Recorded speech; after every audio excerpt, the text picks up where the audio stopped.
Hey there everyone, this is Samuel Johnson and welcome to the final episode of the Xiaolin Perspectives. And today we're going to be discussing episode 52 of Xiaolin Showdown / the final episode of the series, Time After Time, Part 2. So, previously on Xiaolin Showdown. With the time drawing closer for Master Feng to choose a leader of the Xiaolin monks, he says that before he can make a final decision, each of the Xiaolin monks has to go on a quest. But what that quest is completely up to them. As such, while the Xiaolin monks all scratch their heads trying to figure out what to do, after an attack by Chase Young and Wuya, Omi gets the idea that his quest will be to go back in time and stop Chase Young from ever becoming evil. Unfortunately, in order to do that, he needs the Sands of Time, and since his future self hid them in the, future, he decides that he, alongside Dojo, decided the best course of action is for Omi to freeze himself and wait 80 years and then meet his future self when the time is right. As such, he buries himself in the basement of the Xiaolin Temple, and after 80 years passes, he unfreezes thanks to the Eye of Dashi set up to a recorder, but he finds that the future that awaits him is not a good one, as in the intervening time, Jack Spicer took over the world. As well, since Omi froze himself, there is no old Omi to be in this future, and because old Omi wasn't there to, send messages back in time and give the Xiaolin monks proper warnings for their dark future, it basically left them a little handicap when Jack Spicer launched his attack, not helped by the fact that Omi just up and vanished, and so the Xiaolin monks were one monk short. As a result, Jack won, world is his, Xiaolin monks now locked in his prison. Thankfully, with Omi's arrival, he and the other Xiaolin monks are able to work out a plan in order to try and fix all this, since after all, if old Omi never existed, then that means the Sands of Time are never hidden. As such, thanks to a stash of Shen Gong Wu that Omi brought with him via Dojo, the Xiaolin monks are able to break into Jack Spicer's vault and steal back the Sands of Time, but unfortunately it comes at a high price, as Jack Spicer ends up sicking a horde of his giant robots on the group, and unfortunately most of the Xiaolin monks are slaughtered, with Omi and Dojo only getting away, with Dojo activating the Sands of Time, sending Omi back in time 1500 years. Specifically, to the day that Master Dashi sealed away Wuya, something I caught in my throat. And it turns out he wasn't alone in this battle, as fighting alongside him are Master Monk Guan and Chase Young. As such, this episode begins, in the midst of that battle, as Omi is just kind of standing on the sidelines in awe as Master Monk Guan and Master Dashi are just whooping all of Wuya's rock golems into just pebbles. However, in the midst of all this, Chase Young ends up finding Omi, and, Omi still kind of being confrontational with Chase Young, considering his past experience, does end up fighting with him, but their fighting gets put on hold when rock monsters show up and they end up fighting alongside each other to get rid of them. As such, Chase realizes that Omi's on the up and up, and Omi has to remind himself that this Chase Young is not evil yet, so he's an ally. As such, Omi ends up actually joining in on the fight as he ends up taking out rock golems alongside the other Xiaolin masters until eventually all four of them have Wuya cornered, and as you do, Master Dashi ends up sealing her in the puzzle box. And to kind of go off on a little tangent here, this actually coincides with my theory all the way back when I looked at the Days Past episode. You remember when I did that vlog, I mentioned how that episode showcased that the story of Grandmaster Dashi and Wuya may not have been how things actually occurred. With one example that I could think of being that when Omi met up with Grandmaster Dashi and they engaged in a Xiaolin showdown, Master Dashi didn't seem familiar with the term, and when he was actually in the showdown, he was actually surprised by how it turned out, implying that was actually the first Xiaolin showdown, and Grandmaster Dashi only learned the term and how it worked through Omi. Well, this further encourages that, as in the original legend that we learned at the beginning of the series, Dashi fought Wuya solo using all of his Shen Gong Wu. Yet here we are in that exact battle, and we see that he wasn't alone, as fighting alongside him were Master Monk Guan and Chase Young. And I don't think I saw a single Shen Gong Wu being used, and at no point do they refer to the event as a Xiaolin showdown, as by the end of it, he still seals Wuya in the box, and at most, there's just damage to the Xiaolin Temple. So, basically, from what I can gather, what really happened was that Grandmaster Dashi, Master Monk Guan, and Chase Young fought Wuya to a standstill, managed to beat back her forces, and they sealed her in a puzzle box for what they hoped to be all eternity.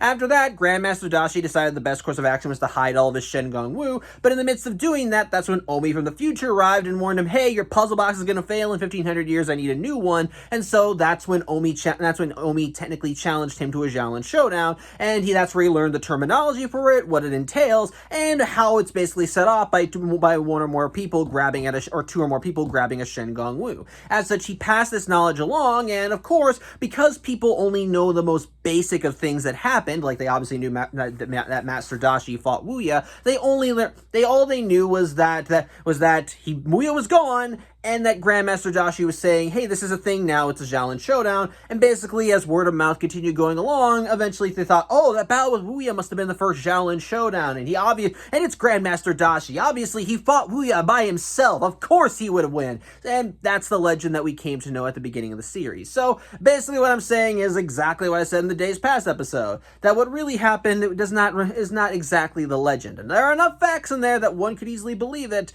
but at the end of the day, it's a completely different story. But I like that. I kind of find that interesting. I just kind of find that interesting. But regardless, back to the episode at hand. Although I will mention one continuity error is that in the Days Past episode, the Xiaolin Temple was in the process of being built, and in this episode, it's fully erected. So, I don't know, maybe it got trashed during the battle with Wuya, or maybe Chase Young wrecked it. I'm going to assume it was Chase Young based on events that happened later, but that's again another tangent. But anyway, back to the plot at hand. Wuya's been defeated, and the other Xiaolin Masters are actually happy to see Omi on board, though Grandmaster Dashi doesn't question the fact that Dojo looks different. I mean, he brings it up, but he just thinks that he just got fat. Okay. But in the meantime, Omi and Dojo still have a mission to accomplish, and so that evening they end up spying on Chase Young as he goes into the forest, and sure enough, this is when he has his initial meeting with Hannibal Roy Bean. And again, I do kind of like how it's set up, as it basically goes the way Dojo said it went. That basically Hannibal Bean just fed poison into Chase Young's ear, playing on his weaknesses of feeling inferior to Master Monk Guan. And while at first Chase Young doesn't believe them, all it takes is basically a false image created by the Yin Yang bird of Master Monk Guan, saying that he will crush Chase Young and prove he's better and all that. That enough doubt is planted in Chase's head. And so at that point, Hannibal offers Chase the Lao Ming Long soup and tells him to think it over for a while. As such, Chase takes the soup back to the temple, and it's here where Omi and Dojo set their plan in motion. As while Chase Young is just kind of sitting and mulling it over, Dojo comes in and basically distracts Chase with some card tricks, and while Chase is basically engaging with Dojo, Omi decides to pull a little switcheroo as he takes the vat of the Lao Ming Long soup and replaces it with a vat of pea soup. After that, Omi hides the Lao Ming Long soup on the border wall surrounding the Xiaolin Temple, and as such, regardless of whether Chase decides to drink from that suit or not, it's not going to do anything. And sure enough, after Dojo's distraction ends up failing and Chase takes a soup, he goes out to meet with Hannibal, and well, after he takes a sip, he spits it out and thinks that Hannibal's stupid for thinking that he'd sell his soul for just some pea soup. As such, Hannibal's confused because he clearly gave him the Lao Ming Long soup, but in response, Chase just puts him in the pot and then just chucks the pot away. And so, supposedly, it looks like that Chase Young has been turned away from evil, as he goes back to the temple grumbling that he almost gave up everything he believed in just for a bowl of pea soup. As such, Omi thinks that it's a job well done, that they'll go back to the future and it'll be an easier time now, and so he and Dojo use the sands of time to return back to the present. And of course, they arrive back in the Xiaolin Temple, and at first Dojo's ready to just kick his metaphorical feet up and relax, but from the shadows of the temple, someone approaches them. And at first, Omi's actually happy to see this person, because it turns out it's Master Monk Guan. And Omi thinks he's just here to greet them, say hello. Until they see his face. And we see that one of his eyes looks a little evil. Yeah. Yeah. He's evil now. And not only that, he has a monster form, kind of a crawfish-like form, as it has like a crawfish tail, a claw for an arm, and yeah, he still uses the staff of Guan even in his monstrous form, which confuses Omi. But sure enough, as this goes on, it turns out that evil Monk Guan is not the only one to arrive in the temple, as immediately Omi is also ambushed by Wuya and Hannibal Roy Bean, which further confuses Omi. But in the midst of everything, Hannibal manages to grab Dojo, and basically he just wrings his scaly neck, and one of the Shengong with the dojo hat on him gets pushed out of his ear. In this case, the Kazuzu Atom. As such, Omi quickly realizes that he fucked something up, something fierce, because Master Monk Guan was a good guy when he left the present, and now he's evil. So whatever he did in the past clearly had a massive ripple effect. As such, his plan is to use the Sands of Time to once more go back in time and stop that from happening, until Hannibal uses the Kazuzu Atom on the Sands of Time. So, it's gone now. Omi's stuck, and it looks like he's about to get his ass beat by 3 major supervillains. That is, till help arrives in the form of Chase Young, who, yeah, again, I'm not going to question why he's still alive at this point. Like I said, I'm not, if I was going to question that, I would call into question everything with Master Monk Guan after they reveal that he was friends with Chase, so whatever. Point is, he's alive, he's good, and he's here to help Omi. As such, with Chase out by his side, Omi manages to pull out the Crouching Cougar, and he and Chase make a getaway. However, as they're making their getaway, Omi wants to know exactly what the hell happened. And while Chase is confused with Omi wondering about this, since, well, obviously this is supposed to be common knowledge, he does at least decide to humor Omi somewhat, and he explains the story. Basically, after Hannibal Roy Bean failed to turn Chase to the dark side, he just moved down the list, as he wound up finding Master Monk Guan, and basically did the same thing to him that he would have done to Chase. Whispered poison in his ear, made him feel inferior, and basically offered him the Lao Ming Long soup, and, well, you see the end result. And as a result, this new timeline was created just from that. And unfortunately, it also kind of explains why the 3 big bads are currently working together.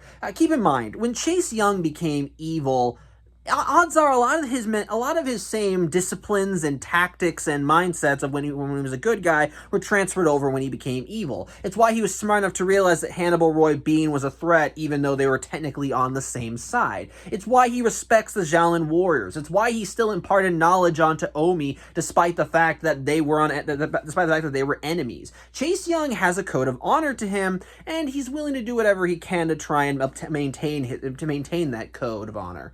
But in the case of Master Monk Guan, while he's not a dishonorable person, I hate to say it, he's not as smart as Chase. He's not an idiot. I want to make that clear. For everyone who's a fan of Master Monk Guan, I want to make it clear, he's not an idiot, but Chase Young is clearly the smarter of the two, much more of a tactician, whereas Master Monk Guan, while smart in his own way, clearly does have some weaknesses, as he's a very skilled fighter and so forth, but keep in mind that in his initial first episode in the series, he did have some failings in terms of his fighting prowess. Keep in mind that he was willing to work with Chase Young just to get the Staff of Guan back, even though he had copies. But hey, let's not kick that dead horse again. But the point is, Master Monk Guan clearly did rely more on his own physical capabilities and weapons, while Chase Young was more of a tactician and could find ways of outthinking his opponents and play the long game. So with that in mind, if Master Monk Guan was the big bad in place of Chase Young in this timeline, then that would explain why he's working more with Hannibal, and subsequently why Wuya's on their side. Because the thing is, as we learn later in the episode, Wuya isn't as depowered in this timeline as she was in the main timeline, and which you could easily argue that the reason for that is because Master Monk Guan, while possibly still thinking that Wuya coming back and being on their side was a good thing, he probably didn't put in the necessary safeguards to keep her in line. There may be some safeguards in place, because odds are Hannibal would probably be the leader between the two. But by that same token, they at least wanted her to be powered up enough so that she'd be a valuable asset without worry about her betraying them. And likewise, again, because it was Master Monk Guan that became evil instead of Chase, it makes sense why Hannibal is still around. Because Hannibal Roy Bean, Hannibal Roy Bean was the guy that turned him evil. And like I said, going back to Master Monk Guan, he probably feels some deferment to him because of what he turned him into. And while he may not be the tactician that Chase Young is, and because he's not the tactician that Chase Young is, he basically just thinks there's nothing wrong with listening to this guy, and so they work more closely together. So again, it kind of explains why evil is a lot stronger in this timeline. But the thing is, what about the good guys? After all, Omi was just at the Xiaolin Temple, so where are the other Xiaolin monks? Well, Hannibal did briefly mention when he was throttling Dojo that the monks had made a getaway, and so Chase takes Omi to where they are, and it turns out they're on a farm, a rather crappy farm. In fact, I suspect it's where Omi's fake parents were set up, but don't quote me on that. Point is, the Xiaolin monks are all camped out there, and the reason why they're on a farm here? Clay was the leader elected in this timeline, and so when the Xiaolin monks had to make a getaway, he decided they'd basically just hide out here and start their own farm, which kind of makes sense, but at the same time, evil just took over your shit. I feel like maybe you might want to get that away from them. Just saying. As such, Omi arrives on the scene, and of course, he's a little shocked to hear that Clay is in charge of everything, and he wants to know what happened to Master Feng. And well, the Xiaolin monks, well, just as confused as Chase, do kind of fill him in. As it turns out, in this timeline, Hannibal Roy Bean wound up sending Master Feng to the Yin Yang world. And while the Xiaolin monks would love to go into the Yin Yang world and save him, unfortunately, they only have the Yin Yo-Yo, and so if any of them went into the Yin Yang world, when they came back out, they would very much be evil. And they know just exactly how that would work, because guess what? There was an idiot that went into the Yin Yang world and came out reversed. And if you guessed that idiot's name was Jack Spicer, congratulations, you get a cookie. But yeah, Jack Spicer's good on this timeline again, and he's once more just as annoying here as he is in the main timeline. Although thankfully he's just as useful here as well, so hey, kudos, I guess. However, Omi once more decides to tell the Xiaolin monks that everything here is wrong, that Master Monk Quan being evil is still kind of his fault. Which, of course, everyone's just kind of giving him the side eye, like, what are you talking about? This is normal. But Omi thinks that he can actually prove it. And as such, he brings the Xiaolin monks all the way back to the temple, trying to stay secret, and sure enough, he ends up blowing out the part of the wall that he hid the Lao Ming Long soup in, and sure enough, the fact that it's there does seem to prove his story, and the Xiaolin monks realize that the timeline they're living in is the wrong one. Unfortunately, before they can act on this knowledge, they're captured as the bad guys just somehow manage to ambush them and basically bring them into the Xiaolin temple basement, where they plan on basically killing them later. As such, for the Xiaolin monks, they're locked in a cage. The bad guys leave them be, and so the Xiaolin monks wonder what to do. But Raimundo has actually thought of a plan. Basically, if Omi is the reason why everything has gone to hell, then they basically need to stop Omi before he basically goes to hell. After all, the Omi they're with is technically not their Omi. This is the Omi from another timeline. So their Omi is still somewhere else. And basically our Omi has figured out that their Omi is probably frozen, which I'm gonna call some bullshit on, because let's go back to how the Sands of Time operate, because they established in the Sands of Time's debut episode that the Sands of Time had the power to alter time when used, and as such, by technicality, you would expect that doing this would also mean that the person using it would not be affected by the changes in time around them, and as a result, that's why our Omi is here. So technically, either he should replace the Omi that's already in this timeline, or there should be a second Omi running around who isn't frozen and whose day just got fucked over because of an alternate version of himself. So yeah, despite the fact that they kind of have a get out of paradox gift card, well, they still managed to find a way to work in a time paradox. So yeah, time travel episodes. Don't you just love them and their logical fallacies? But whatever. Point is, the good guys think that if they can find Omi in the present day, i.e. their Omi, and basically unfreeze him before he goes into the future and gets the Sands of Time and fucks everything up, then they can prevent this whole thing from ever happening. Unfortunately, though, in order to make sure that plan occurs, they need to get out of their cage. And so that's where the Lao Ming Long soup comes in, as whoever drinks the Lao Ming Long soup will be able to get enough of an extra boost in power that they can break out of this cage. However, the downside, of course, is that it will turn them evil. So Raimundo volunteers himself to drink from the Lao Ming Long soup, as yeah, it may turn to the dark side, but at least his friends will have a chance to save the world.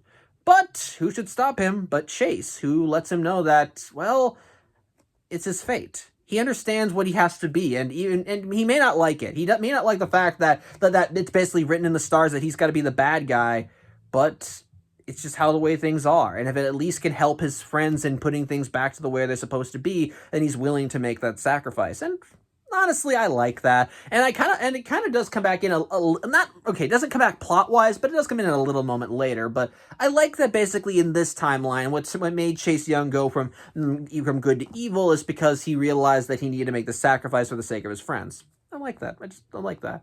Point is, Chase drinks of the Laoming Long soup, and upon drinking it, he gets turned into his monster form and breaks the cage before running away. As such, the Xiaolin warriors are set free, but they're also set on by, I'm assuming, Master Monk Guan's cats. But thankfully, they're able to get out, but they're able to break free utilizing the Shen Gong Wu that Dojo brought with him, and so they get ready to fight, though thankfully they don't have to fight for very long, as Jack Spicer immediately kind of volunteers himself to act as bait for the cats while the Xiaolin monks have to go to the basement of the temple, which they do, and Jack gets chased by all the cats.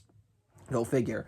But either way, eventually the Xiaolin monks manage to get to the basement via using the cannon blaster as a shortcut, and thus they arrive at the basement, and sure enough, waiting for them there is a frozen Omi with the Eye of Dashi on standby, ready to wake him up in 80 years. However, before the Xiaolin monks can unfreeze Omi, who should show up but Hannibal, Wuya, Master Monk Guan, and Chase, as I'm assuming that Chase probably found the bad guys, and they were able to get him to tell exactly what the Xiaolin monks were planning, and since he's evil now, he was more willing to share that information. As such, the bad guys have the good guys cornered, but Raimundo's not willing to give up, as he says that they're Xiaolin warriors, they'll find a way, and sure enough, a way does come as Jack ends up basically falling to the floor with cats basically piling on top of him. In the midst of this distraction, Raimundo ends up looking over, and he sees the Eye of Dashi on standby, and so he makes a dive for it, but Hannibal does as well, resulting in the pair of them grabbing the eye, and so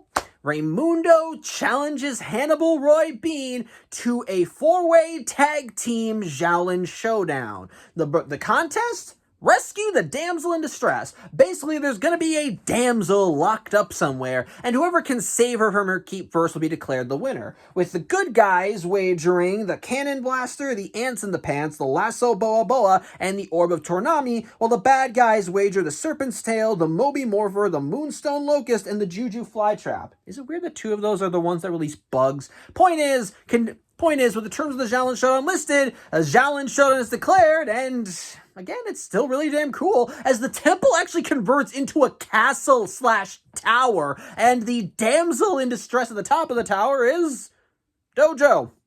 He's even dressed like a princess. Go figure. Point is though, Xiaolin Showdown time. And again, it's actually really damn intense and cool. Because it's a tag team Xiaolin Showdown, basically the good guys and the bad guys are each going to throw in one opponent. Basically, each of them is going to make a race to try and get to the top of the tower to rescue Dojo. But if at any point one of the warriors is lacking, they can trade their spot with someone else. And basically what happens is that when that person comes in, they literally just trade places with them. If someone, like for example, if someone is falling off of a tower into a moat of alligators, they can say tag in, and suddenly in a flash of light, they'll be tagged in by someone who can deal with it. And it goes the same with the bad guys, as each of them one by one are swapping out, using their Shengang Wu to try to give them an advantage in battle, before eventually it's Raimundo up to bat. However, the bad guys decide to cheat a little bit, because as all four bad guys rush in, and well, they just kind of brutalize Raimundo. I mean it. All of them gang up on him, and they just kind of start ripping him to shreds, tearing him apart. Bits of his outfit actually gets ripped off. He gets the shit kicked out of him. He gets bruises. He gets injuries. He's just not doing well for himself. But through it all, he is not backing down. He is not letting the bad guys win this day. And it all comes to a head when Wuya brings a gaggle of gargoyles to life and sicks them on Raimundo. But Raimundo does not stop as he activates his Wudai powers, and he basically just rips right through them and knocks all of the bad guys aside, while also unfortunately causing the tower to crumble. And as such, as Raimundo and the other bad guys are just kind of sent flying, Raimundo calls out to Omi and tells him he's up, and so Omi uses the Orb of Tornami and his Wudai powers to just go flying into the air, and before the tower can completely collapse, he uses the Orb of Tornami combined with his water element to completely freeze the structure. As such, with the bad guys knocked away, it basically allows Omi to come in and rescue the fair damsel in distress that is Dojo. And so, the Xiaolin monks win the showdown, winning the Eye of Dashi and all the Shengongu the bad guys have, which actually results in the showdown ending with a bunch of flowers and fireworks being blasted off, and the bad guys just on the sidelines being mopey. Although, and this is the moment that I was talking about earlier, while Chase kind of looks a little pissed that he lost, he also does smirk a little, which, again, I like. It's a little detail, but again, considering that in this timeline he turned evil for the sake of helping his friends, it does make sense that even if he's on the losing side right now, he's at least happy that the people he made the sacrifice for have come out on top. Regardless, the bad guys have been beaten back, and so now armed with more Shengongu than they had before, they end up free. The Xiaolin monks end up freeing the other Omi from his ice prison, and well, when he wakes up, he and his dojo are a little confused as to what's going on, until they see the other Omi and dojo there, and curiosity overtaking both Omis, they touch each other. And when they do, suddenly the space-time continuum decides to give everyone the double fuck yous as basically an explosion of time and space just ripple out from two parallel universes interacting with each other. And put simply, I don't know. It's just a mind fuck in the purest sense. Everyone just goes flying everywhere. Things explode for no reason. Space and time seem to implode in on themselves.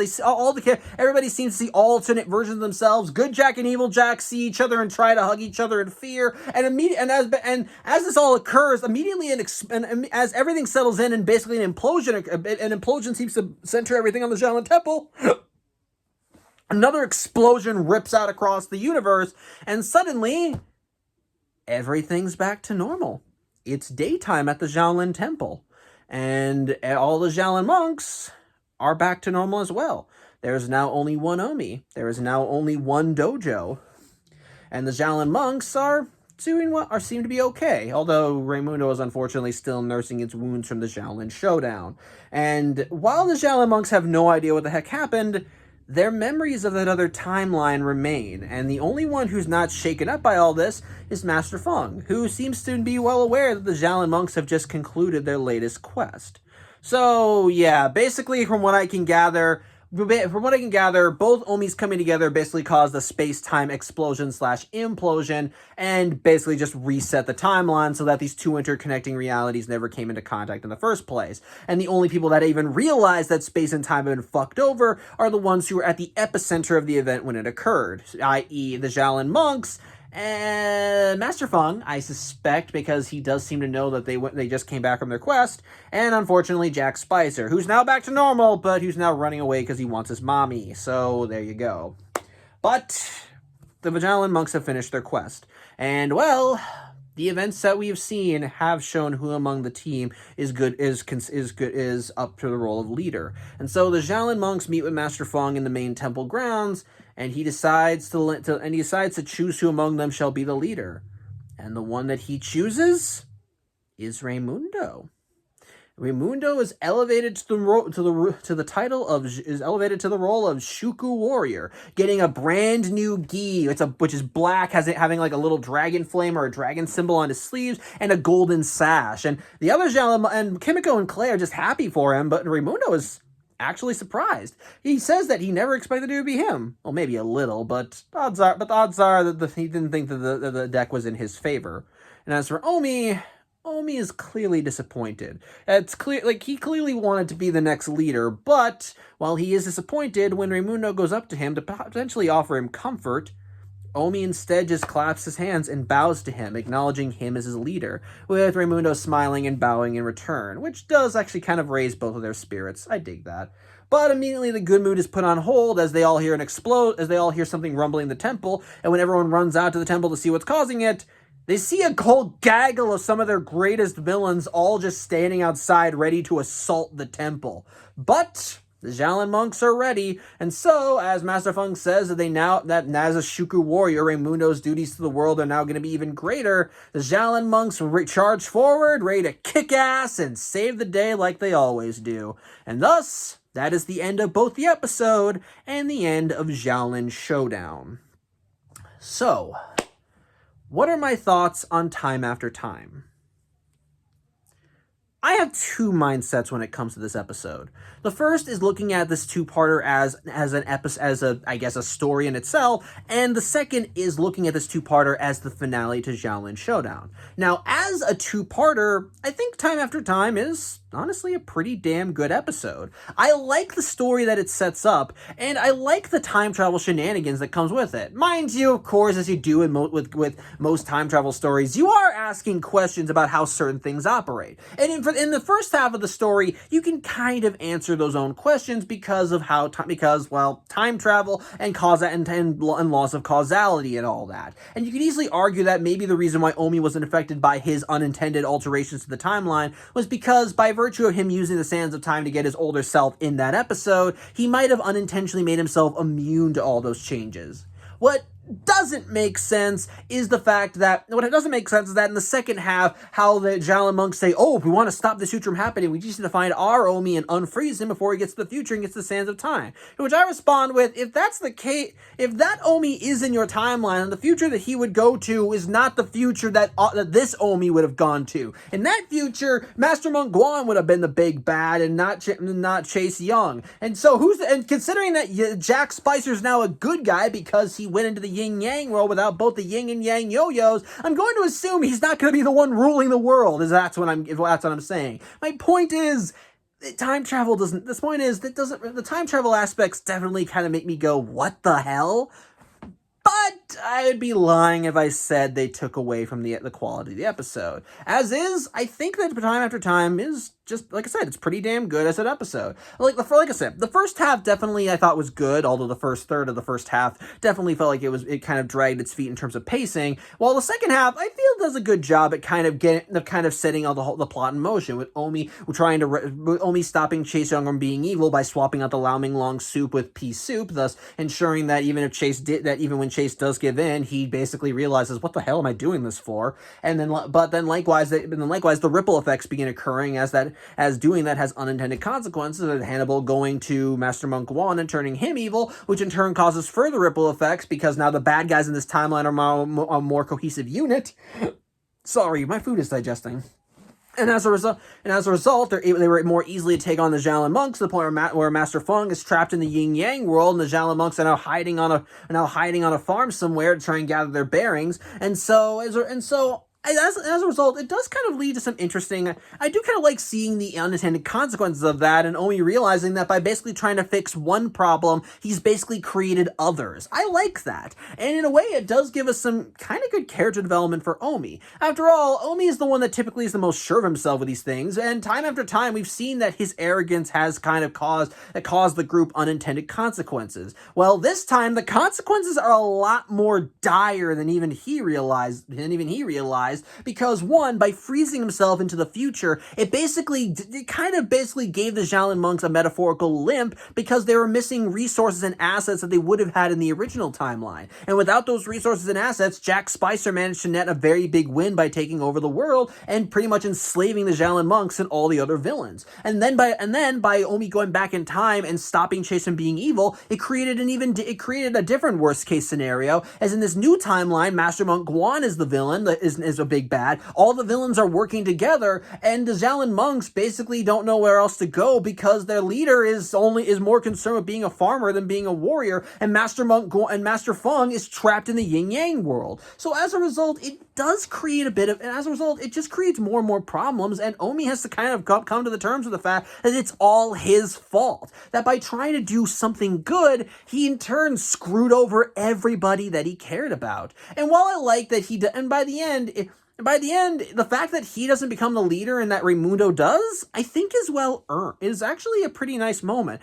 As Omi is saddened by the fact that he wasn't named the leader, he at least acknowledges that it probably did go to someone who rightfully deserved it. Because the thing is, going back to what I meant when I talked about it as a bit of foreshadowing from the last part, Raimundo throughout this entire two-parter was the one keeping the group together. Despite how dire the circumstances were in both the alternate future and the altered present, Raimundo was the one who kept the fire burning. He's the one that inspired the Xiaolin monks, even though in both of those timelines, he was not the leader. In one timeline, Kimiko was the leader. In the altered timeline, Clay was the leader. But both times, it was Raimundo who stood up straight and said, no, we're going to keep fighting no matter what. And as a result, he's the one that kept morale going, and as a leader, we saw his strengths. He was able to plan. He was able to calculate. He kept everyone on their game. He kept spirits up. He was able to think and outmaneuver, and he knew when he had to step out of the spotlight and let someone else do the job. Because despite the fact that Raimundo tends to try to kind of hype himself up, he's not stupid. We've seen that in other episodes. He knows how to plan, how to strategize, and he understands the strengths of his teammates. And so to see him in this episode actually coordinating the Xiaolin monks, letting them know, okay, you gotta go there, and all of us are gonna have to do something else here. I like that. And by the end, he's the one that kind of gets a win for the good guys in the end. Yeah, he's not the one that technically wins the showdown, but he does his part. He steps in and faces all the bad guys. He lands a definitive blow that basically takes them out at the knees. And so while they're distracted, it allows Omi to tag into the showdown and finish it off by stopping the tower from crumbling and saving Dojo. And so by the end, when everything's restored to normal and Raimundo is the one named the leader, I think it makes the most sense. And in a way, it kind of is a capstone to his character throughout the series. But like, kind of going, I'll actually, you know what? I'll wait till I'm done talking about this episode before I get into character stuff. But point is, I like that it all comes together. And by the end, the fact that Raimundo is the one questioning whether he should be the leader or not is a nice indicator that he's the one that most deserves it. And quite frankly, I think that's good. I think it's a good way of capping things off. Sorry, I'm hot.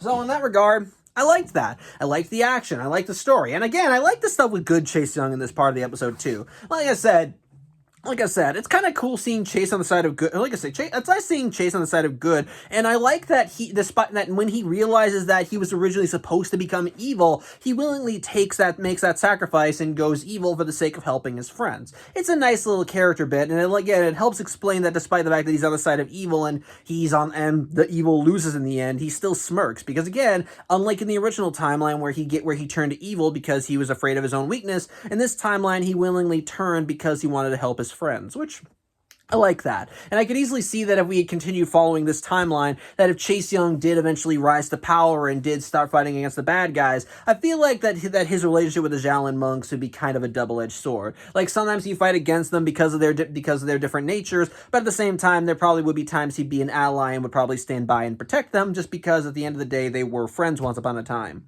Although I could also see him trying to turn them evil, just as they keep trying to bring him back to the side of good. So I don't know.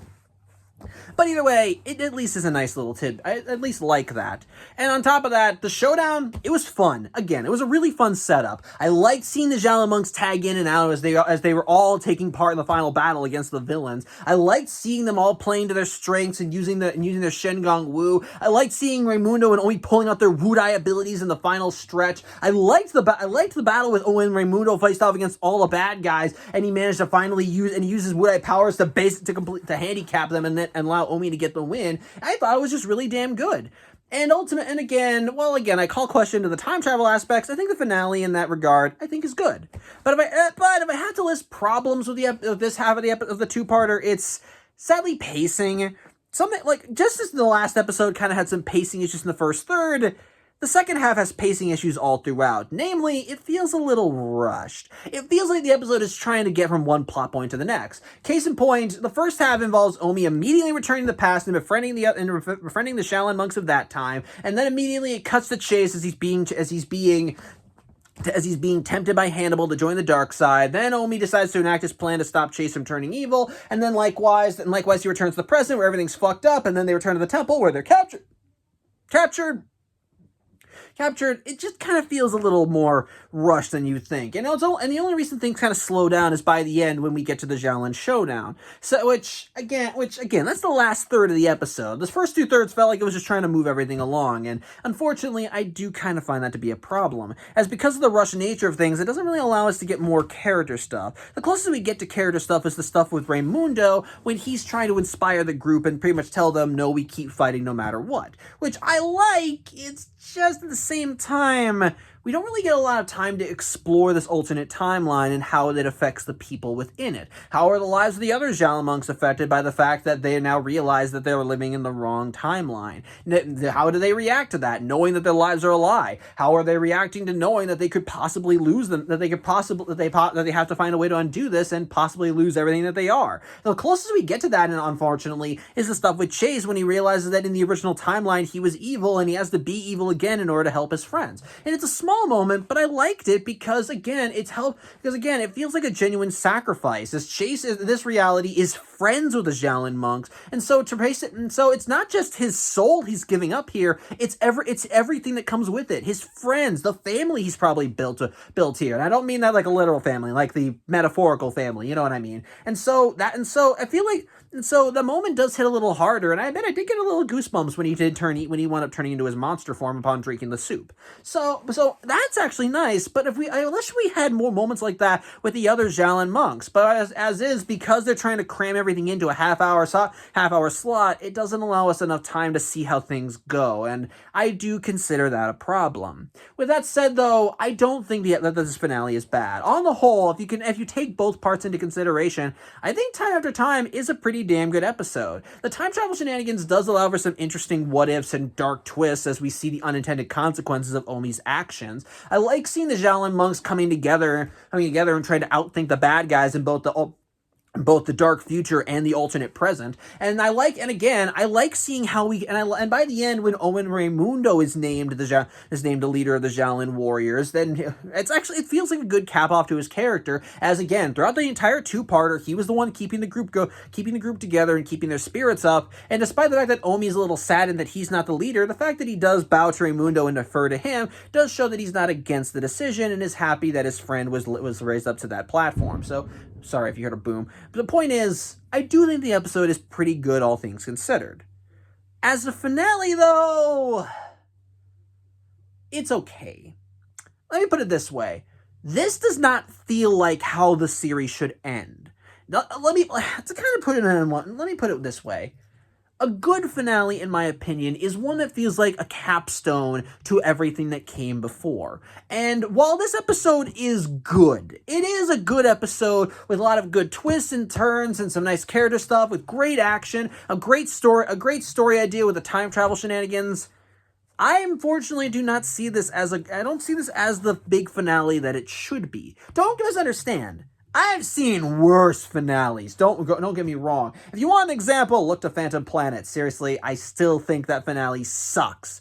And by the way, don't watch my vlog on it. That one sucked too. Although it has Xander in it, so that's a plus. But either way, I've seen worse finales, and this one does have enough going for it that I can still say that I was entertained. But as what is supposed to be the final episode of Xiaolin Showdown, I feel like it should have had a lot more to it. I feel like the stakes should have been higher, and in a way, it feels like the episode is trying to have those high stakes by virtue of Omi fucking over the time stream to the point where it looks like he's pretty much doomed everyone and trapped them in an alternate timeline where the bad guys are winning.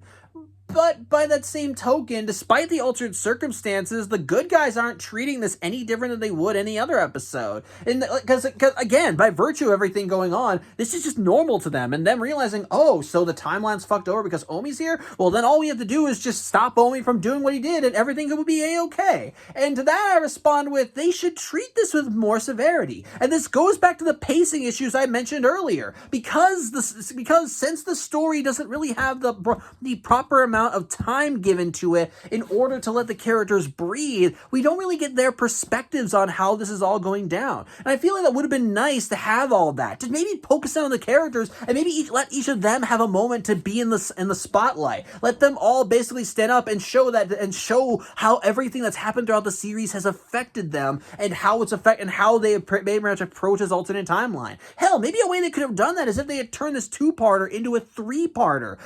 Basically have the first episode, basically have the first episode be the first episode that it was, then the second episode results in Omi changing the timeline and then arriving back in the past, and then arriving back in the past, and then arriving in the alternate present, and then you could spend a good chunk of that episode, and then after that, as Omi explains everything, the end of that episode could be them realizing, okay, we've got to fix this, and then the third episode could be them preparing to assault the temple, and maybe have moments with the other Xiaolin monks as they realize what they're going to do, and how it's probably going to be the fight of their lives, especially considering the stakes that are going on. And it would have allowed us a time to get a chance to meet with the Xiaolin monks and them to talk about things, maybe actually see their feelings on the matter, and about how they're basically going in to try and put back what once was wrong, how they could feel about basically having to unweave their lives and turn them back into what they were supposed to be. That would have led to some really good moments and character stuff that I think would have made for a great finale. As is, though, what we do have in this finale is just, it feels lacking. It feels lacking. It feels like there's so much more stuff that we should have been able to focus on, but instead it just feels mostly business with only a few bits of character thrown in there. And I'm sorry, I do find that to be a problem, especially for what is supposed to be the series finale for Xiaolin Showdown. This should have had a lot more weight to it. This should have had a crap ton more to it, with more time shown towards everything. Giving us more time to focus in on the characters. As is, though, it doesn't deliver in that regard. What we do have is serviceable enough. Like I said, it's a good episode in its own right, with plenty of good twists and turns and everything, with great action, some good character moments here and there, and I am happy with the finale, with Raimundo becoming the new leader of the Xiaolin Warriors.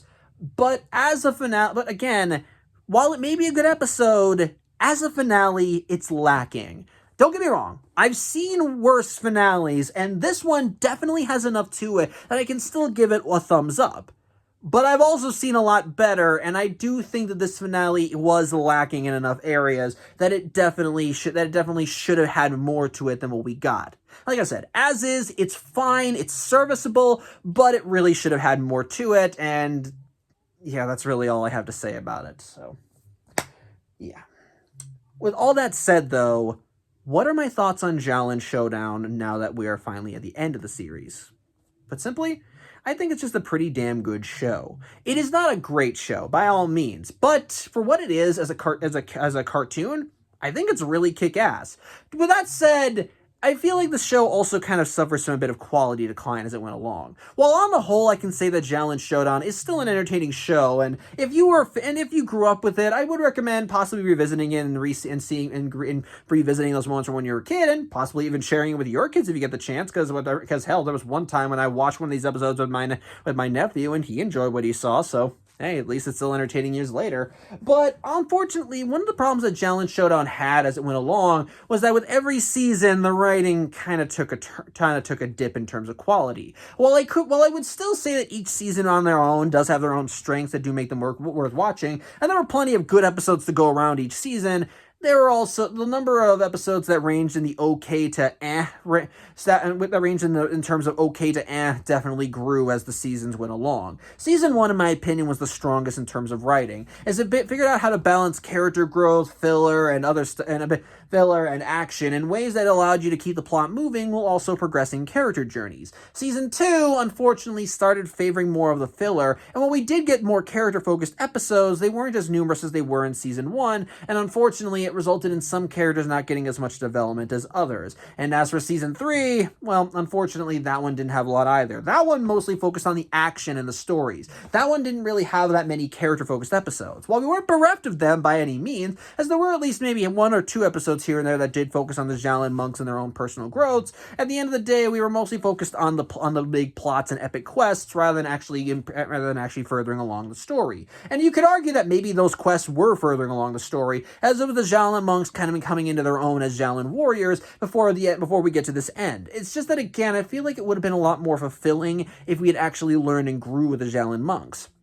With that said, the world of Xiaolin Showdown is still a very fun one to explore. The entire premise of the show was always entertaining. Every week we would have a new Shengong Wu revealing itself, and that Shengong Wu would always be somewhere else in the world, which allowed for a great globe-trotting aspect of the series, which I mentioned back in the prologue, and it allowed them to switch up the locations every episode to find something new. The villain of the week formula, while sometimes reusing villains every once in a while, did allow for some creativity in who would be the next big bad. And yeah, while we did have our, big bads in the form of Jack Spicer, Wuya, Chase Young, and Hannibal Bean, the number of villains that they had to trade out always were interesting. Even if I didn't think the villain was that great, it was still nice to see you always changed up and tried out. And even some of the villains that I think were weaker definitely had their stronger moments. While Cat Nape is definitely not my favorite when it comes to the villains of the week, she at least did have her moments and could be entertaining, and it was kind of fun seeing her work off of the other characters, both on the side of good and evil.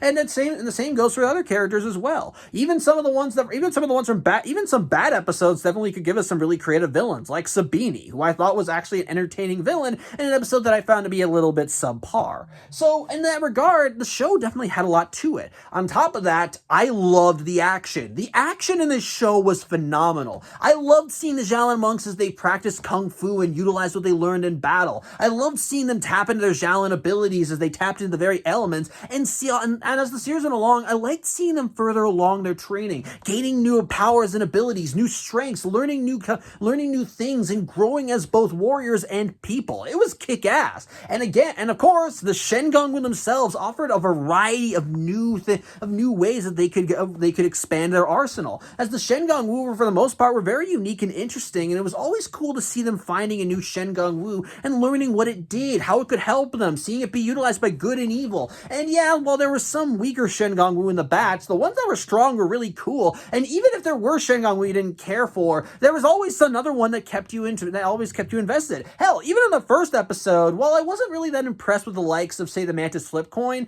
the Eye of Dashi definitely helped even the playing field. And while in the Two-Tone Tunic, well, I liked it. Definitely felt like it kind of paled in comparison to the Eye of Dashi. So it always offered something new. And the characters, of course, I think were likable in their own regard, and each of them did have their arcs, well, some more than others, but as a team, they worked off of each other well. They each had their strengths and weaknesses. They clashed in all the best ways that made for some good entertainment, and their strengths, I think, and when they actually did work as a cohesive unit, they were really kick-ass. I liked that. The humor of the show was actually pretty funny. It wasn't like anything spectacular. It was the stuff that you would mostly see in a Saturday morning cartoon, but again, that doesn't mean that the stuff is bad. You could still have something silly and dumb to it and still manage to get a chuckle. And Xiaolin Showdown found ways of doing that. As every episode, even the more serious ones, definitely found a way to get a laugh out of you and definitely had some good humor in there. And that helped remind you that this was still a kid's show and that you can still have fun with the adventuring aspect. And on top of that, kind of going back to the character stuff,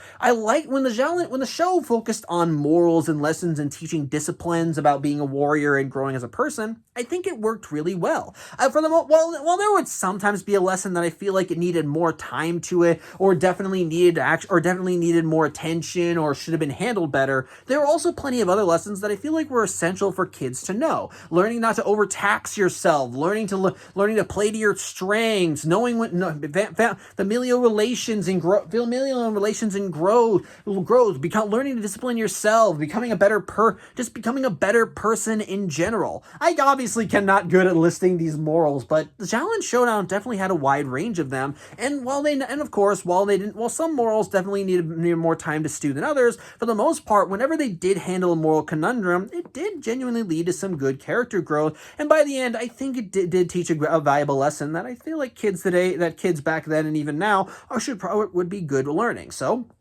again, I dug that. Said I thought it was really good. And of course, when it comes down to all this, one of the best strengths of the show, as I mentioned, are the characters, both on the side of good and the side of evil. And, well, I want to talk about them. And while I do praise the show for its revolving cast of villains, there were 4 villains that were a consistent threat throughout the series, and I feel that those are the ones that I want to talk about. Case in point, among the big bads that I felt were the weakest was, sadly, Hannibal Roy Bean. This is a guy... Hold on one second. Sorry about that, saw a text. But like I said, Hannibal Roy Bean is a guy that feels like he wants to be a bigger bad, And he fails. He fails bad. This is a guy that feels like he should have been a villain of the week, but he had higher aspirations and wanted to aim for them. Unfortunately, he's not good at hitting those higher aspirations. The most that Hannibal had going for him was that he was sort of a manipulator. His brand of villainy was that he liked to corrupt. He likes to basically to create evil from good, and we saw that as early as like with the stuff with Chase Young, as he was the entity that tempted Chase Young into joining the dark side, and eventually made him become the villain that would trouble the Xiaolin monks in the present day. The only problem is, well, he wasn't a good villain. He always thought he was smarter than he made himself out to be. And while he was able to cleverly manipulate Chase Young into turning to the dark side, keep in mind that backfired on him horribly when Chase Young imprisoned him in the yin-yang world. And the only reason he got out of the yin-yang world was by tricking the good guys with the Moby Morpher. Beyond that, when he was actually an active force for villainy, I hate to say it, but he wasn't that great of a one. Oh, don't get me wrong. He definitely had plans that could work, and when he did put his mind to it, they actually could be legitimately interesting. Like the stuff with like when he recruited the Sapphire Dragon and then hooked it up to Raimundo's fears, so that technically Raimundo would be the source of the Xiaolin monk's downfall. That I think was really cool. And when he and Raimundo had their clash in his head, it was actually nice to see him basically going, as I said in that vlog, Freddy Krueger on Raimundo as he kept trying to bring his darkest fears to light and play on his weaknesses the same way that he played on Chase Young's. I liked that. Likewise, while I still question how overly complicated his plan was to become an elemental, it was again it almost bore fruit, as he did get close to achieving his goal, and it was only because Omi beat his ass that his plan failed. So in that regard, I think it was cool, but in terms of villains, he's the one with the least amount of presence. He is not a schemer. He is not a planner. This guy is just a villain of the week who desperately just wanted to be in the big leagues. And unfortunately, I don't think he succeeded. He feels too jokey to be a serious threat. His plans don't feel grandiose enough that they can actually become a problem for anyone. And ultimately, by the end, I just didn't like him. I didn't hate him by any means, as there were parts of him that I did like. I liked his introduction. I liked his introduction, and he kind of could be fun to see him as the butt of the joke sometimes.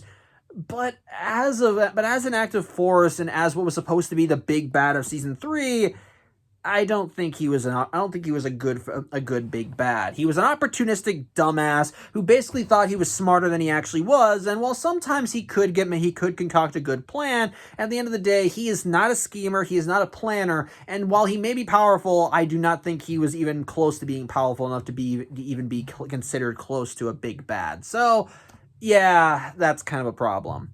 On top of that, the one after him is, unfortunately, the next villain after him that I feel got kind of the shaft was Jack Spicer. Now, Jack Spicer, from the beginning of the series to the end, was always kind of sort of meant to be a punching bag. After all, from his very outset, we established that Jack Spicer's whole motivation for being a villain was because he was just a whiny rich kid who needed something to pass the time, and he decided he wanted to rule the world, and so he just went full ham on the supervillain angle. And as a result, he's more, like as I said throughout the vlogs, he was more in love with the idea of being a villain versus actually being a villain himself.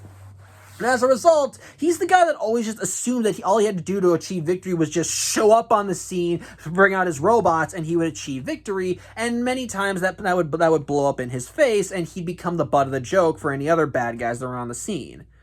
The problem with him, however, is that aspect of his character soon became his whole character. Going back to the problems with the writing in the show as the series went along, one of the flaws that unfortunately persisted was that with every passing season, the characters were unfortunately flanderized, and having aspects of their personalities become more prominent in the forefront, having them make dumber decisions, and unfortunately, Jack Spicer suffered the most from that.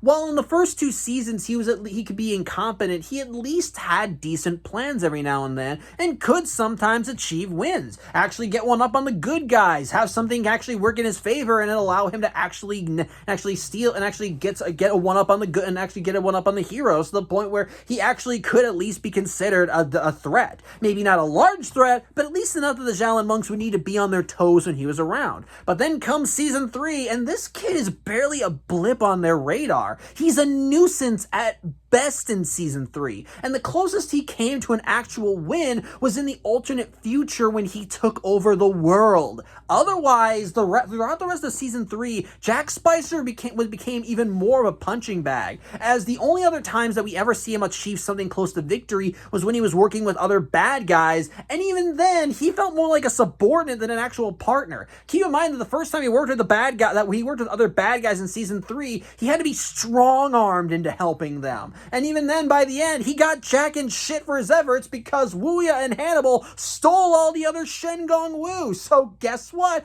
Jack kept getting shat on. Again, the closest that we came to him actually somewhat getting more of a victory was when he and Wuya teamed up to try and get the treasure of the blind swordsman, or likewise when he and Wuya wound up chasing after Chucky Chu and he sold them fake Shengong Wu. But even those kind of blew up in his face because by the end he still kind of lost in the end. And then after that, the other times he worked with the bad guys, like when he went to Chase Young and said, "Oh yeah, by the way, Wuya's working behind your back," or likewise when he worked with Hannibal to try and turn him into an elemental. Both times he got the shaft, as Chase Young trying to feed him to a dinosaur, and Hannibal used the Zing Zombone to transform Jack Spicer into his minion and then somehow clone him.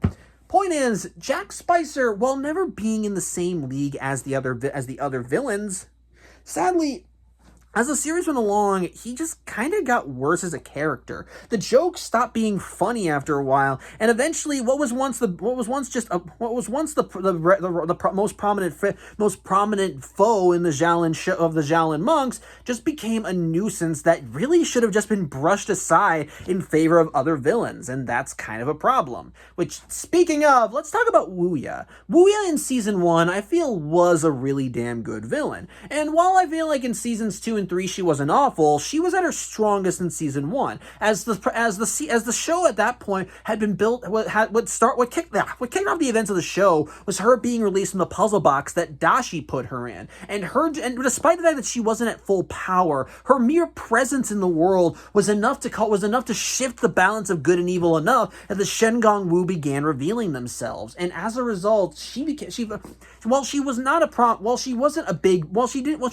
do as much as she could in her heyday, her presence was still felt, especially since she was still consolidating power by mentoring Jack Spicer. And as a result, unlike Jack Spicer, unlike Jack Spicer though, she was a planner. She did like to think ahead, and she was smart and could think things through. The problem is with her is that, like Jack Spicer, she was kind of an impatient little bee, as she wanted nothing more than to just grab any bit of power she could. It's why she was always impatient to get the Shengong Wu whenever they revealed themselves. She wanted to get the Shengong. She wanted these things because she wanted to be strong again. She wanted to be powerful, and as such, most of her schemes throughout the series are mostly just about her grabbing at whatever power she could and trying to basically use it to get herself a metaphorical or literal leg up.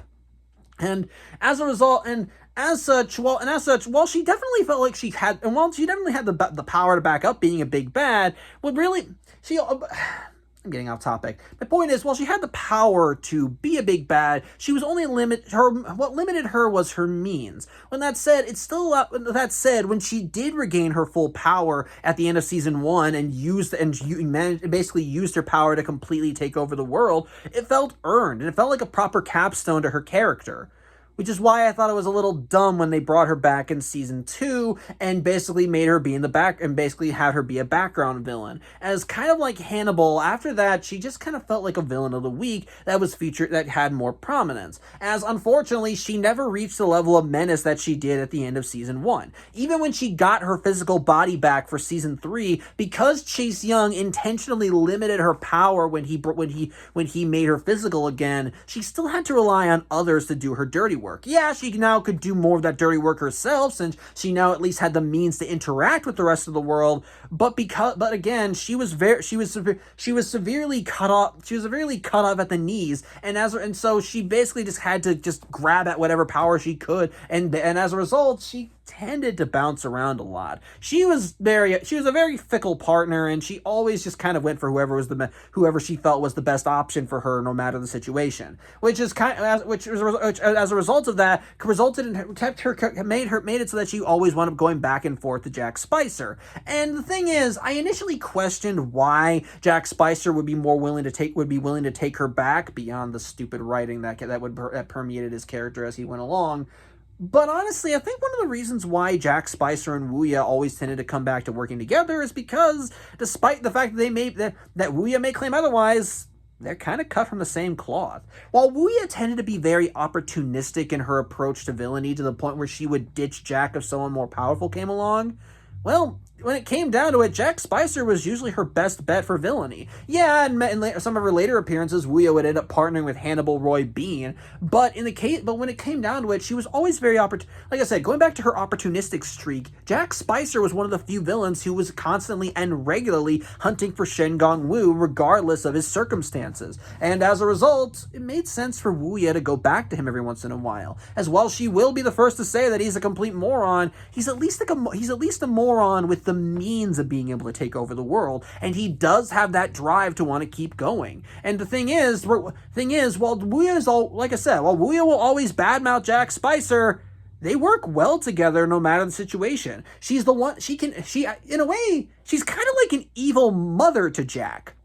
Yeah, she'll stab him in the back when it best suits her, but she's also the one to help raise him, but she's also the one to kind of stand by him and basically push him in the right direction when evil needs to get done. She is more than willing to use what he has at his beck and call to make things work, and she does and at least in terms of robotics, she trusts Jack, and there are many times throughout the series, in all 3 seasons, where the two of them just really love doing evil together. It's like they're just cut from the same cloth, and I feel like that explains why the two of them would periodically come back to working together, even despite the fact that they would willingly stab each other in the back at the first opportunity. Because regardless, Jack and Wuya are just they're just an evil mother and son. Yeah, they're not related by blood, but they're cut in the same cloth, and and no matter how many times they backstab one another, they always know that they can at least rely on one another when there's this evil to be doing. And I like that. I kind of like that, and I think it does explain why Wuya would keep going back to Jack Spicer. But again, I feel like her flaw as a villain is just that after season 1, she just was not as much of a threat as she should have been. Definitely more of a threat than Jack, but definitely one that I felt I could have stepped back. One character, however, that definitely never felt like he overstayed his welcome was Chase Young. Chase Young, in my opinion, was the best of the big bads of the series, bar none. His introduction really helped set up what kind of a villain he was: conniving, sinister, planning, patient, calm, but fierce. He was a great warrior that knew when to show off his strength and knew when to hold back. And as a result, he tended to be the one that usually gave the Xiaolin monks their biggest problems throughout the series, because from the outset, the Xiaolin monks could not face him in hand-to-hand combat. And the only reason the Xiaolin monks even beat him the first time they encountered him was with the assistance of Master Monk Guan.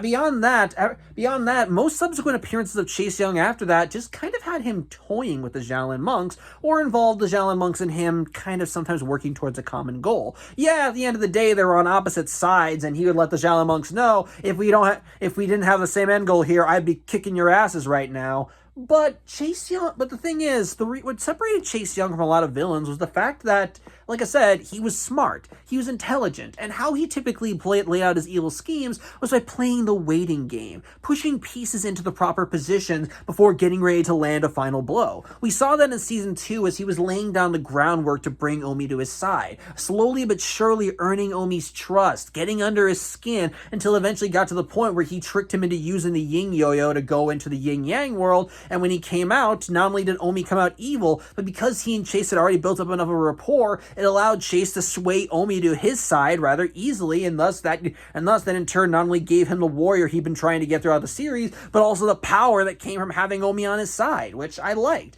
And even by the end, when he lost, And even by the end, when he did lose, he was always in the back. He was always just doing his own thing in the background. And unlike Wuya, who I felt overstayed her welcome, Chase Young still felt like a threat. Even if we didn't see him have any active plans for world domination, he still felt like the most imposing, the most calculating. And he always and like with Wuya, he was opportunistic in season 3, but he was opportunistic with purpose. He knew when to step in and when to step back. He knew when to just let everything play out and then to just kind of step in when he felt it was the right time. Case in point, in the episode where Jack and Wuya were bringing back dinosaurs, he knew to step in when Jack Spicer asked for his aid, because he knew this is the perfect opportunity for him to get one up on Wuya and make her pay for her betrayal. And likewise, in the Omi Town episode, when Chase was spying on Jack, Wuya, and Hannibal and seeing what they were doing, he played his cards correctly by going to Omi and letting him know, yeah, you're being played here, and basically just push him in the right direction in order to make sure that the other bad guys fail. Not because he was on the side of good, but because he just wanted to see them fail. I liked that, and Chase throughout his entire tenure on the series never once showed him as anything less than a calculating, cold, smart, and sinister villain. But throughout it all, he also what separated him from the other villains was that while he was clearly evil, he also had a code of honor to him. Chase was always one to stand by his word, and if he believed that there was a whenever he believed there was a common threat to the world that would affect both good and evil, he was willing to put aside petty differences and basically help out whoever he felt needed to be helped out. Like when he offered the Xiaolin monks an alliance when the giant spiders were released from their caverns, or when he when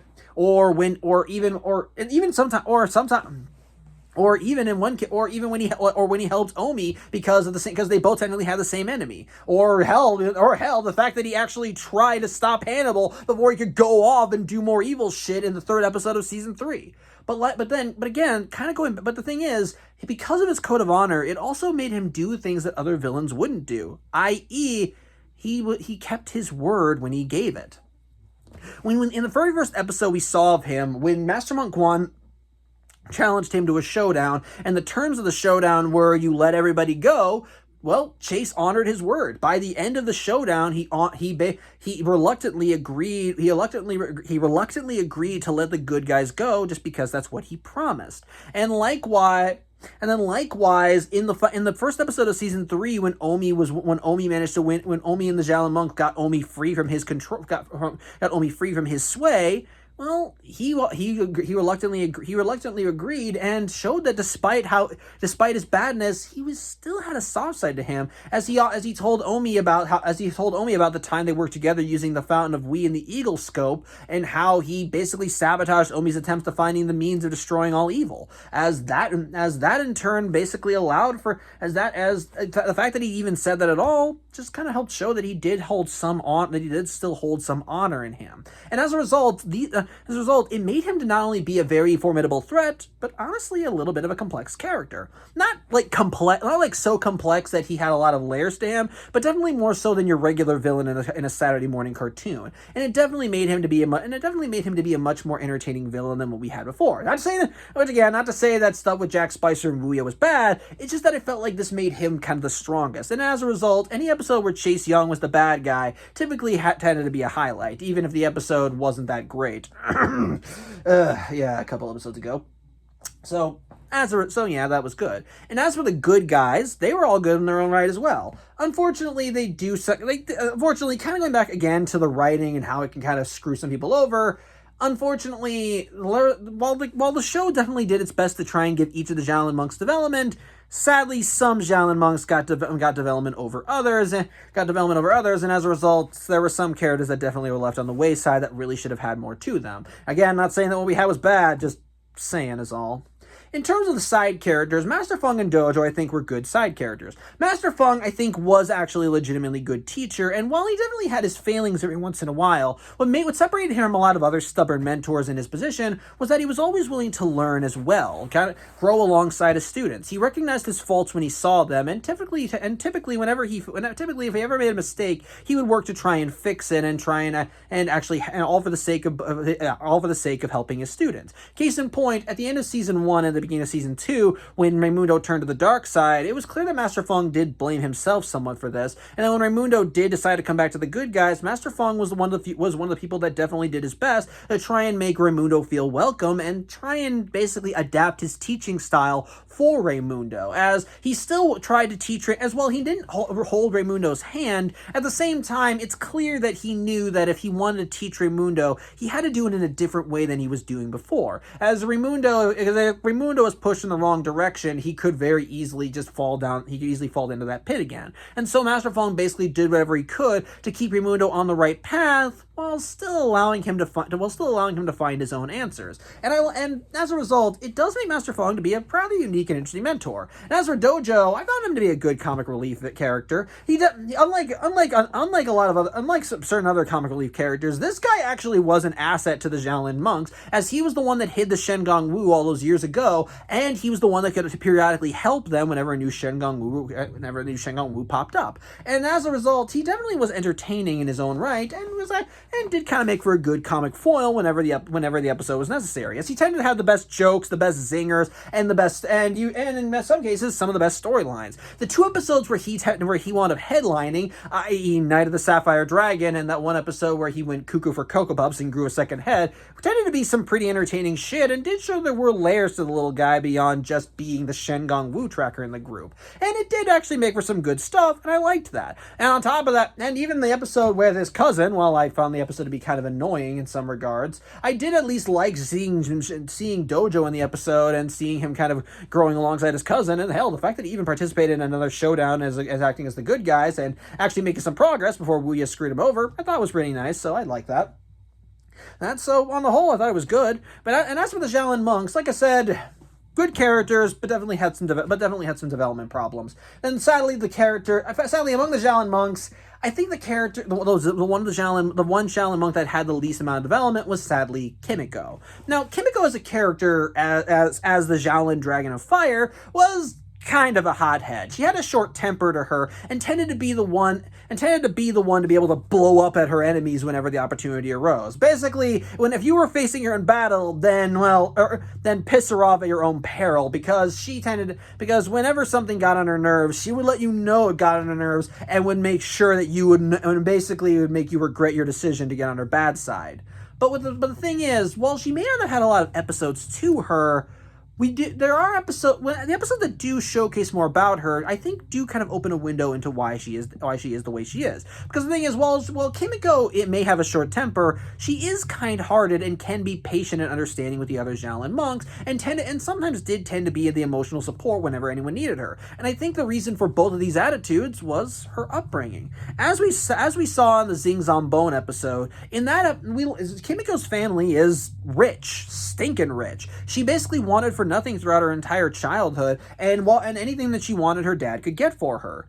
But the thing is, in that attitude, I can kind of understand why Kimiko would kind of develop a short temper. If you basically grew up with everything being handed to you on a silver platter, the odds are you get a little bit spoiled in that regard. But the thing is, Kimiko was not rotten. Because the thing is, while her father may have been wealthy from all of his accomplishments as a tech whiz, well, he was a nice person, and I can very easily see him passing along all of his morals and philosophies to Kimiko as she grew up. Because as we saw in that episode, Kimiko's father valued the welfare of his workers above everything else. And while he was willing to, and while he did think like a businessman, he was also kind-hearted and pleasant. When he ran into the other Xiaolin monks, he was more than pleased to meet them, took them on a tour through his factory, and even offered them gifts as a token of their visit when he gave them the U-bots. That's a pretty nice guy. And by the end of the episode, when he offers the Xiaolin monks to upgrade their U-bots as a thanks for helping him out, it feels nice. And I can understand. And if Kimiko, and honestly, if living with this guy was the environment if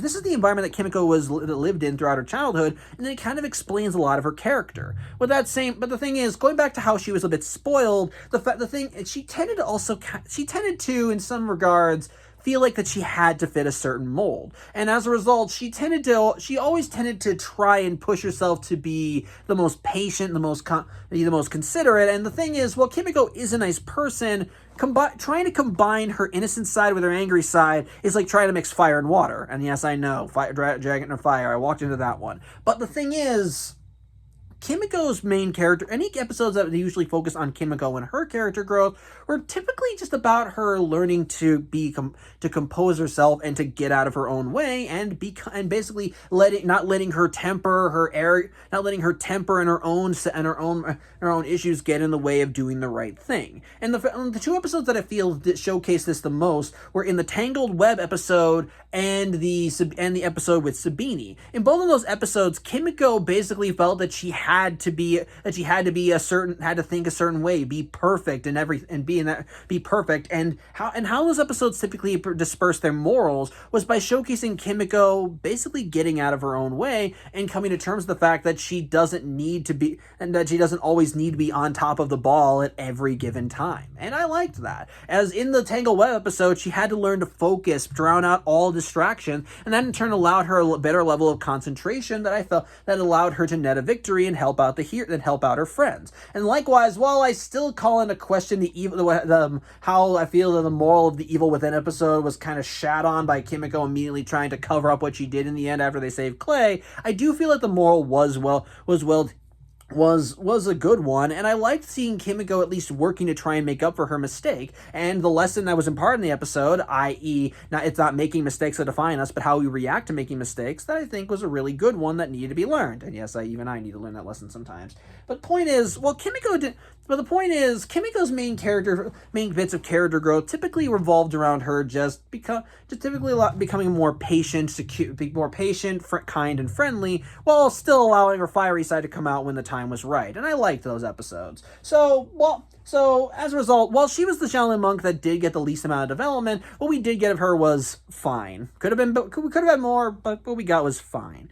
Which also brings us to the second Xiaolin monk with the least amount of development, Clay. Though admittedly, he got more development than Kimiko. Clay is as I mentioned at the beginning of these vlogs, Clay is the kind of guy that basically is talk softly and carry a large stick. As the Xiaolin Dragon of Earth, he is strong, he is tough, and he is great, but unfortunately, he's also a slow fighter. His fighting style tends to be him throwing his weight around and just kind of whooping ass whenever necessary. So to counteract that, he was typically the smart guy. He was typically one of the smart guys of the group, being able to step back and analyze the situation and look at it from different angles and figuring out what the best course of action is in order to try and help out the group. And I liked, and in many ways that helped. But the thing is, while Clay on the outside definitely looks like he has it all together, internally, from what we've seen in Clay in his character-focused episodes, he's a walking bundle of familial trauma that desperately just needs an outlet. And how that's perfectly showcased is in the two episodes of character development he got, when we actually met his family, namely the Biggest Texas episode and the Black Vipers episode. In both of those episodes, we were given a window into Clay's life growing up, and basically, it was basically an entire life of unhealthy expectations placed upon him by his family, and basically always feel. Hold on one second. Sorry. But on top, like I said, unhealthy obligations put on my family, as well as constantly on competing in a game that he didn't even know he was a player in. And as a result, and basically, Clay's family life just sucked, plain and simple. He had a dad who always imposed upon him that he had to be a man, that he had to be someone strong and that could stand on his own. But the thing is, as we saw in the Biggest Texas episode, everything that Clay tended to do was always something that his dad didn't like. He never felt like he earned his dad's approval, and anytime his dad told him to jump, he always asked how high. Then when we actually get to the Black Vipers episode, from the way Clay's sister talked about how Clay was raised, it gave the impression that Clay was considered the apple of the family eye. And so, going back to Biggest Texas, again, hold on one second, gotta compose myself.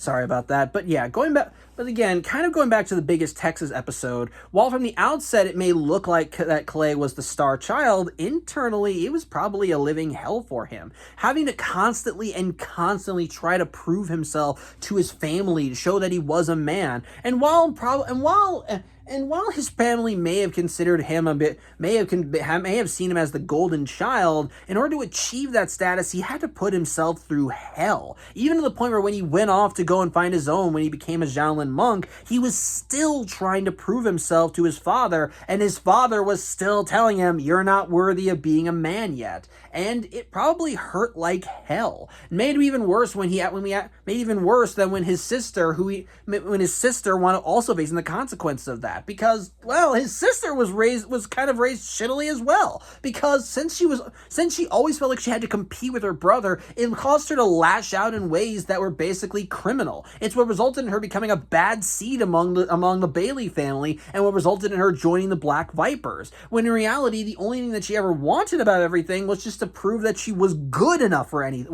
something. And as a result of that mindset, it caused her to butt heads with her brother. And while in the end she realized that that her brother was not her enemy, and when it came down to it, that same internalized trauma was also focused on him because of the environments they were raised in. And as a result, it does showcase why Clay is the way he is. In his home life, he probably had to go through hell just to be able to meet the standards of his family. And so, now that he's away and on his own, it allows his true self to come out. He allows him to actually take his time with things. He doesn't feel like he has this. While he definitely feels like he has probably some pressure on him, since he's a chosen Xiaolin dragon, he at least can approach the way that Master Feng typically taught things is by basically telling everyone to explore their own strengths and become the best versions of themselves. And that ideal probably allowed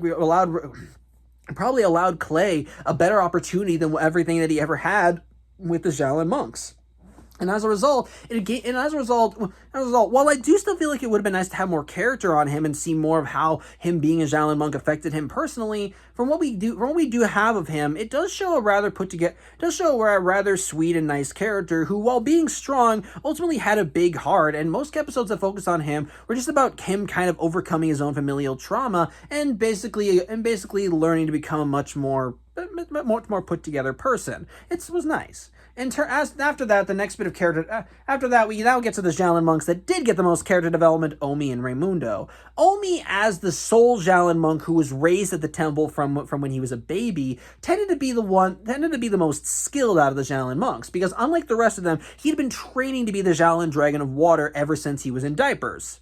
Presumably, I don't know for certain. But the point is, from the very young age, Omi was taught the ways of the Xiaolin temple, and as a result, it allowed him to be very adept in a lot of things, and actually did make him to be the most adept fighter among the group, at least in the beginning. However, with this skill came arrogance. After all, Omi his whole life was told, "You're the Xiaolin Dragon of Water, and you're going to achieve great things." And so, when the opportunity to do those great things comes, when the Shen Gong Wu begin revealing themselves, he tended to have a big head and always tended to see himself as the be-all, end-all when it came to fighting evil. He always felt that he was the most experienced at everything, even though his experience of the world was zip to bubkiss. And as a result, while he did love and respect the other Xiaolin monks, he also tended to think that he knew better than them, even when he didn't. And while he tended to try and meet them on their level, try and learn their lingo, and try and be just this big guy, try and be friendly with them, at the same time, he would butt heads with them if he felt his authority as the leader, so to speak, was ever threatened.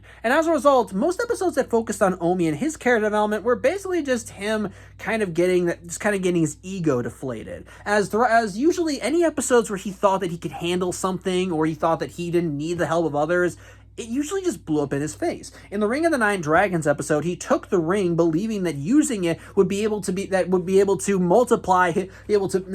double his ability to do various tasks, when in reality it wound up becoming more limiting because, well, he was literally dividing himself bit by bit with every use of the ring. And so as a result, he was actually becoming more of a hindrance than he was a boon. In the episode where Mala Mala Jean and the Emperor Scorpion Strikes Back, because he didn't call out out for the other Xiaolin monks when Mala Mala Zhang was reforming himself, it had basically allowed the demonic warrior enough time to completely become himself again, and as a result, Omi kind of had to deal with the fallout from that as well. And of course, the biggest one, and of course, going back to the Time After Time episode, which we finished talking about a while ago, well, every single event that happened in this episode was all because of Omi. He thought that he knew best. He thought that he could prove himself as the best warrior by going back and saving Chase Young. And then but the thing is, by the end of the episode, he realized that he didn't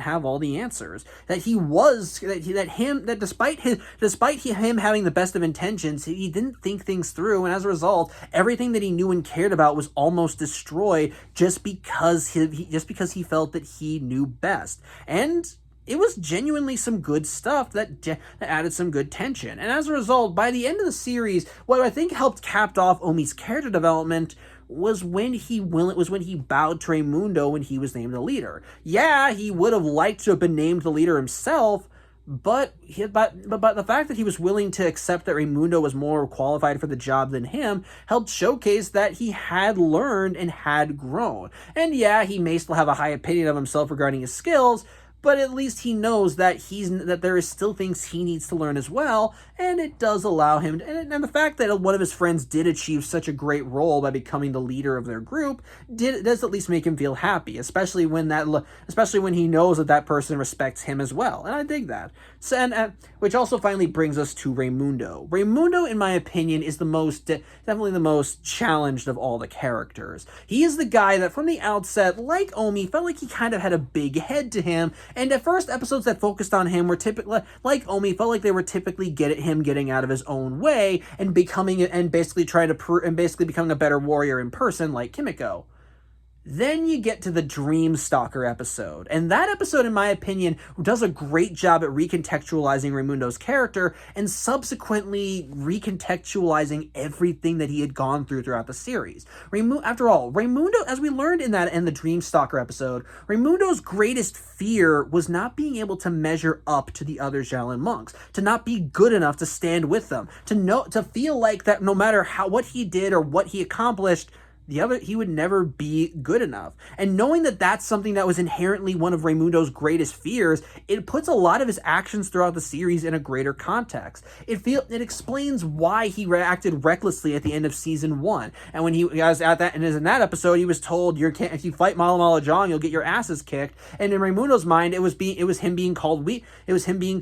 And of course, he didn't want his fears to be confirmed, so he tried to go back and prove that he was stronger, which in turn bit everyone in the ass. And then as a result of that, when he wasn't promoted to the rank of Xiaolin Apprentice, it resulted in him further lashing out and just going down a darker path as he just desperately wanted to belong and feel good enough, which in turn led him to joining the bad guys. And by the end, and while he did eventually realize that he was in the error, he was his error at the end of those episodes, and did join the good guys, the fear of still not belonging was still permeating, was still there, was still strong. And the only reason that he never fell back to the dark side was because while the other Xiaolin monks may not have always been there, may not have always said the right things to him in those circumstances, he at least had Master Feng there backing him up. Hell, going back to season 1, in the Shen Yi Bu episode, in that when Matt, give me 1 second, sorry.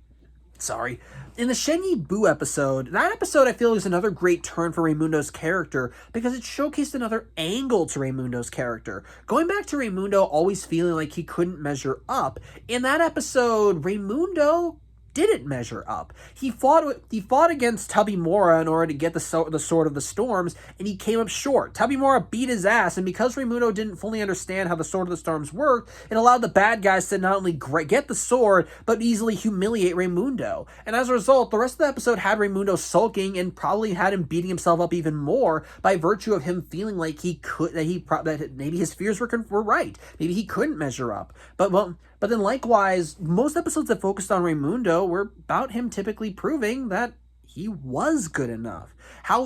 Basically, any character growth that Raimundo got was about him basically, like with everybody else, getting out of his own way, but it was also him affirming that he wasn't just some random kid from Rio who just happened to get lucky and get brought into the Xiaolin Temple. He was worthy enough to be there, and most episodes that focused on him were about him basically learning what his strengths were and figuring out how to play to them. It was basically most stories that focused on Raimundo were about him just growing as a character and basically just getting over himself, learning how to handle his weaknesses and to not let his fears rule him. And the more he learned and the more he overcame those fears and grew stronger, the more comfortable he became as a Xiaolin warrior. The less he lashed out, the less arrogant he became. He became more humble. He became a much nicer person. He actually was growing, and quite frankly, I think all that character development was capped off in this finale. As throughout the two-parter, it was him that bound the Xiaolin monks together. It was him that kept their spirit alive when they were facing evil. It was him that organized them together because he knew their strengths and knew just what to play to in order to achieve victory. And by the end of the episode, I like that basically all of his character growth came to a final conclusion when he was named the leader. He was named a Shuku warrior, and I feel it was deserved. At that point, when Raimundo was the one that basically said, when Raimundo basically said, I didn't think it was going to be me, he probably meant it. Even when he knew that he probably genuinely didn't think it was him. And ironically, it's that attitude that shows that he was probably the most deserving of the job. And him even admitting a little bit that, well, maybe a little bit, does kind of show that he's a little bit more comfortable accepting his strengths and realizing that he isn't just the wind guy, that he is worthy of being among the Xiaolin monks. And I think it's a really damn good character growth. I'm just bumbling at this point.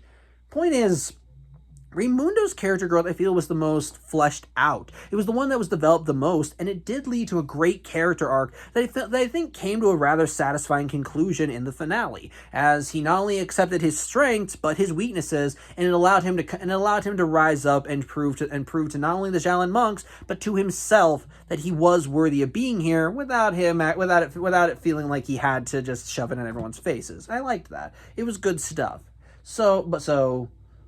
Yeah, with all that said, I feel like Xiaolin Showdown, for all of its ups and its downs, is still a really damn good series. I feel like it's a great cartoon with great action, great characters, a great storytelling engine with the Shen Gong Wu. The Shen Gong Wu themselves are always unique and varied, though you could tell by the end of the series they were kind of running out of ideas for Shen Gong Wu. The villains were usually creative and fun, but the humor for the most part, while being typical Saturday morning humor, could definitely be some good stuff. And even the big bads of the series, while they kind of varied in quality, did have things to them that I felt make them entertaining. So, on the whole, while Xiaolin Showdown is not a perfect show, even after all these years, I do think it holds up. It's not a great show by any means, but I still think it's a really damn good one that I do feel like should be mentioned more and remembered more. Honestly, if you're a fan of Xiaolin Showdown, then I recommend trying to hunt down the DVDs. They're available on Amazon, and like I said when I did my Days Past vlog, the DVDs are basically a supply by demand kind of policy. As long as people buy them, Amazon is going to keep producing them. And quite frankly, if you are interested in Xiaolin Showdown, I recommend just hunting those DVDs down. They are well worth your time, and while they may not be as great a collection as other DVDs, it's still nice to have them on standby. And even if you can't find them, I do recommend trying to find Xiaolin Showdown on other digital mediums, just to kind of showcase to the monster that is Warner Brothers that there is still some money to be made here, even if Warner Brothers is now run by morons who are basically deleting kids' cartoons from Max. But hey, no one's perfect, right? Point is, Xiaolin Showdown, for all of its ups and downs, I do still think is a pretty damn good show. And while I can see more of the flaws that come with it now as an adult than when I was a kid, I still had a fun time revisiting it for these vlogs, and I do still recommend it to you if you are even the least bit interested. There is something here that you will definitely find entertainment in, whether it's in the villains, the action, the story, or just the humor. There is something here that you will enjoy, and as a whole, Xiaolin Showdown, I just think, is a damn good time. So, yeah. I think that's really all I have to say.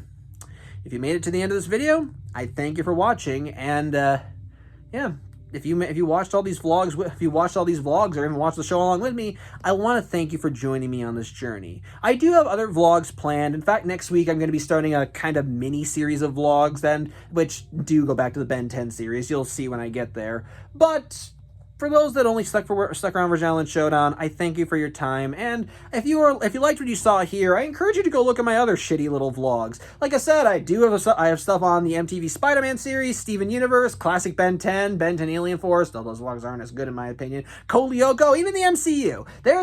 I talk about a lot of shit, and if you liked me ranting and raving here, then you'll probably like me ranting and raving over there. I'm never gonna claim to be a professional, but I can at least provide you with something to listen to while you're probably on the jump. So with all that out of the way, I thank you for watching these videos with me. If you come back next week for my next vlog, I hope you enjoy the ride there as well. But for those of you who stuck with me through Xiaolin Showdown, thank you. I hope you enjoyed these videos. And as always, I'll see you next time. Take care.